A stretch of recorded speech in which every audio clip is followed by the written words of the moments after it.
Bundan buyon meni prezident xonim deb chaqirsangiz xursand bo'lardim. Ha yo'q, bunchaligiga bormagan bo'lsang kerak. Yildiz, kecha Hasan Ali bilan imi-jimida nikohdan o'tdik. Lekin tashvishlanma, bundan buyon senga yaxshi qaynona bo'laman. Voy sho'ra. Senga ishongim kelmaydi. Voy. Ferida xonim meni qaynonamsiz siz. Obbo, erim qayerda qoldi? Bo'ldi, bas qil. O'zimni zo'rg'a bosyapman, Yildiz. Shafika, sen erga tegish jamg'armasiga a'zo bo'lganmisan? Nega duch kelgan odamga tegaverasan, a?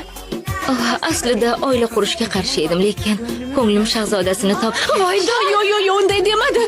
Men hali boshqasini nazarda tutyapti deb o'ylayman. Sizniki shahzoda bo'lishi mumkin emas. Ferida oyijon. Ay, uzr. Ferida xonim, tuzukmisiz ish qilib? Ayt, men bilan gaplashmasin. Ferida xonimga gapirma. Senga gapirsam bo'ladimi, Yildiz? Hech kimga gapirma, Shahika. Haqsiz Asuma xonim. Yangi kelinlar ko'p gapirmaydi.